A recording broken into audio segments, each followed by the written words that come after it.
This episode of Scott Bromley's Internet Rabbit Hole is brought to you by GoDaddy. Remember when video games and TV shows used to trick you into learning? Do it, Rockapella! Yeah!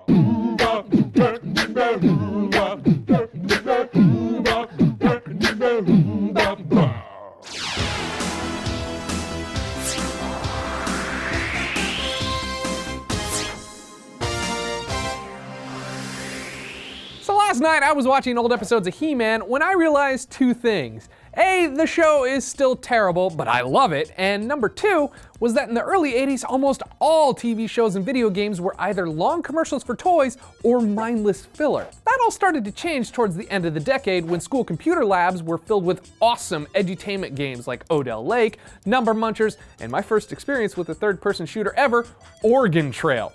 And as a strange coincidence, and possibly as a means to fool dummies like me into learning, PBS started airing a whole slew of programs like Ghost Rider, 321 Contact, Al TV, Reading Rainbow, and my personal favorite, Square One, to educate kids after school with cleverly masked educational skits. I loved Mathman, which was like a hybrid of Number Munchers and Pac-Man, and MathNet, which featured two hard-boiled LA detectives armed with calculators, taking down baddies with math. Square One is also where I learned how big a billion was thanks to a song by the Fat Boys, and it's also why I know that Google is not just a search engine, but a number that has 100 zeros after it.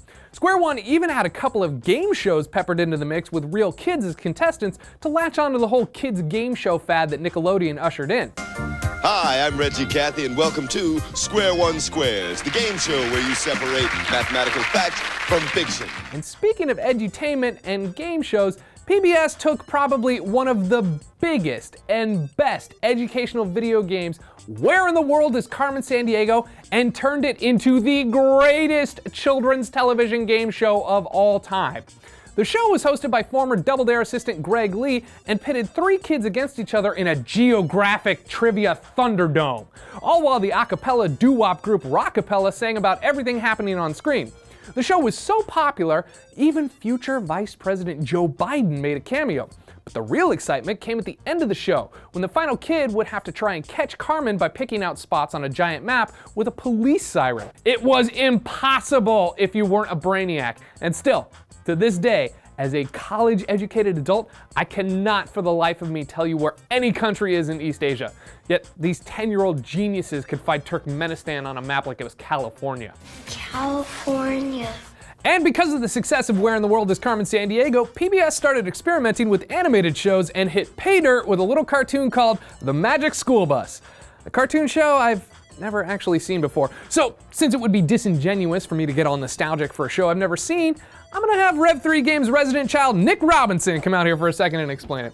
Take it away, Nick. All right, so The Magic School Bus is this show based on these books by Joanna Cole. It's about this woman named Miss Frizzle. She's a teacher of a third grade class. And there are all these kids in her class who are recurring characters. So you've got Arnold, he's the nerdy redhead. Carlos is the Hispanic jokester. DA's like kind of the nerd girl. Ralphie's the jock. Tim's the artist. Wanda's the tomboy. And then there's Janet, who is Arnold's cousin, and she would like show up from time to time, but she wasn't like part of the main cast. And then you've got Phoebe, the girl who like, wouldn't shut up about how things are at her old school. She'd always be like, at my old school, and it's different jokes. Anyways, they were all going through like time and space and getting on a magic school bus, just going around planets and gravity and flipping through different body parts, going in the mouth and out, and it was great. Oh, so this meme totally makes sense to me now. What meme? This picture that places the Magic School Bus kids next to the Planeteers from Captain Planet and theorizes that they are the same people. Basically, the internet believes it goes down like this. Gaia from Captain Planet kidnapped a bunch of kids and brainwashed them into thinking they were constantly at school. She did this by taking on the form of Miss Frizzle and instilled in them a lifelong obsession with ecology and science. And when the class matured in age, she wiped their memories and sent them back to Earth as sort of a tree-hugging sleeper cell, only to be given power rings in their teens and allowed to unleash their reign of earth, water, wind, fire, and heart on all the bad guys who dared to loot and plunder. Captain Planet, he's our hero, gonna take pollution down to zero. But since there were only 5 Planeteers, some of the kids didn't make the cut. Phoebe was unable to be brainwashed, hence her constant memories and tales of her old school, and Janet and Ralphie didn't make the cut either, and the internet wants to believe that they escaped, but upon their return to Earth, They entered a time warp, which not only rapidly aged the two kids, but melted their brains in the process. Which would obviously mean that Ralphie became Hoggish Greedley and Janet became Dr. Blight. You're crazy for that one, internet. But I'm gonna add one more layer of crazy to this nutty rambling theory.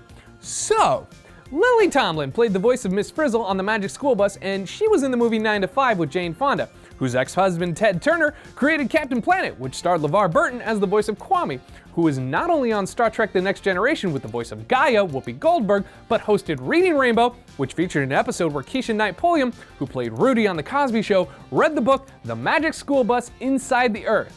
But you don't have to take my word for it.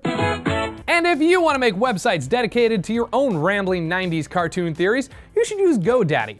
GoDaddy has all sorts of .com domains available for just $2.95. Seriously, for $2.95. Visit GoDaddy.com and enter the promo code GAMES295. Some limitations apply. See the website for details. Well, that's all the time I had for you this week. Did you enjoy this episode as much as I did? Good. You should give it a thumbs up and share it with your friends. And if you haven't already, please subscribe to the channel. Until next time, I'm Scott Bromley saying don't delete your internet history.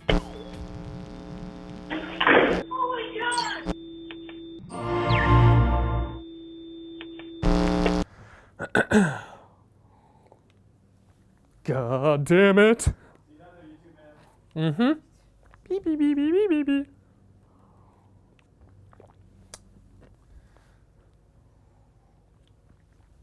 Yeah!